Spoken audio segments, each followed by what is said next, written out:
Hello, this is Shirley from Alaska, the Herb Lady. This is the month that I'm turning over, and I'm 78 this month, so I'm getting better and better. We're going to talk about intestinal soothe and build. It's a herb that probably a lot of people should be taking. It's a herb that soothes your body, it soothes your stomach, your colon, and especially with people that has acid reflux. But even children, when they don't want to go, they don't want to go to school, and they said, my tummy hurts. If you could just open it up, open the capsule up and put it in some applesauce and give it to a child when they're real young, or when they're older, just swallow the capsule. It would really help them. Intestinal Soothe and Build is a herbal combination designed to soothe inflammation of the gastro tract and promotes healing. It contains cooling mucus herbs, which reduces inflammation, and it helps to enhance and eliminate toxins. Intestinal Soothe and Build provides herbs which fights infection, but this is the main thing. It neutralizes excess acid, and it shrinks swelling, and it tones loose tissues and relaxes nervous tension, which can lead to a spastic bowel. It's used for cramping. It's used for celiac disease, colitis, Crohn's disease, diarrhea, hemorrhoids, hyperactivity, IBS, poor digestion, ulcers, conditions in the respiratory system and in urinary system. The first herb that's got in it is bugleweed. Bugleweed is the ability to control any bleeding. It stops the bleeding. It acts as a astringent. Remember, astringent means to tighten up tissues and restore the tone of it. The second herb it has in it is chamomile. Chamomile provides a sedative properties that has been found to be beneficial in the digestive system. It means it calms it down. A lot of times when we get too acid, it's because we listen to something or news on TV or whatever. We don't listen to TV, but people, even children anymore, I think it's some of the stuff that they watch on TV, and they have acid indigestion. And it helps to take care of the chamomile, helps with colic, it helps with morning sickness, nausea, vomiting, stress-induced. Chamomile is especially helpful for relaxing muscle spasms and intestinal inflammation associated with colitis and cramping. Chamomile helps with fight bacteria and fungus and works especially well against candida, staph, strep, and urinary tract infection. The third herb that it has in it is marshmallow. Marshmallow root increases the production of the mucus fluid, which helps with inflammation tissues and helps both internal and external conditions. Marshmallow is especially beneficial for soothing and protecting the membranes, and it counteracts excess stomach acid. It helps with hiatal hernia. It helps with ulcers. Marshmallow is considered used for intestinal problems, including colitis, IBS. And the fourth herb that's in it is plantain. Plantain is for inflammation. If you notice, it's always inflammation, and most time inflammation is caused by what you eat.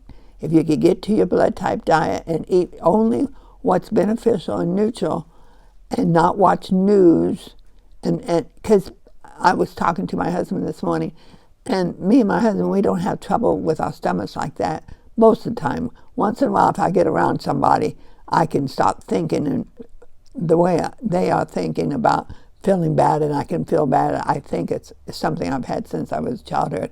But most of the time, our stomach never hurts, but we have such peace. And if you can have that peace, and like the Bible says, the peace that passes all understanding, this plantain helps to heal, absorb toxins, and it kills antibacteria. And plantain is used for colitis, for diarrhea, and for sinus trouble. A study appeared in the Lancet and found that plantain is good for on topical or even poison ivy rash. It relieves the itching, and most time it never comes back after you put it on. And it's used for external plantain, is for soothing and healing hemorrhoids, insect bites, and shingles, and skin ulcers, and varicose veins and wounds. The fifth one is rose hips. Rose hips are a fruit of the rose, which contains vitamins and minerals, but especially is high in vitamin C and bioflavonoids.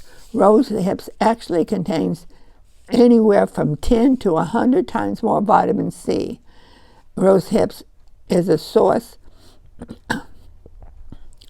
of astringent tannins, which makes them beneficial for a tonic, and it helps to lighten the tissue and slow the discharge. Vitamin C is really good for people that bruises easy. Vitamin C is rich in bioflavonoids. It protects capillaries and helps prevent bruising and strengthens connective tissues, and it multiplies the effect of the other vitamin C. See, there's 7 kinds of vitamin C, and rosehip is only one of them. And rosehip is really good for O blood because that's the only one that we really break down and get the most out of. In fact, vitamin C cannot work accurately without bioflavonoids. Rose hips also helps to stimulate the immune system and fights infection and inflammation. The 6th herb that's in Intestinal Soothe and Build is slippery elm. It has been found to be an effective remedy for irritation of the mucous membrane of the stomach, the intestines, the urinary tract.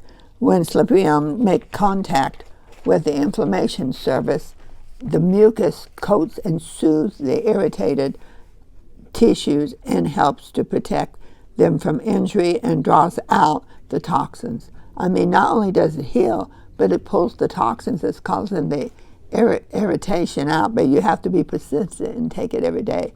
My husband, he loves it so much, he bought over 40 pounds of slippery elm from me, and he puts it a tablespoon in his shake every single night. And he's been drinking protein shakes for 15 years now, and he just loves it. Slippery elm is believed to soothe inflammation, stimulate nerve endings in the stomach, and turns the results into health. Slippery elm has been shown to be quite effective to absorb toxins from the bowels. It helps the intestinal flora. Slippery elm is beneficial for acid, arthritis, inflammation, hemorrhoids, IBS condition, and ulcers, and weak digestive system. Now, how we first got involved with slippery elm was when my husband had to go change a water filter in the bottom of our church, and he had to walk like a duck down there. And when he bent down, he went snap, crackle, and pop.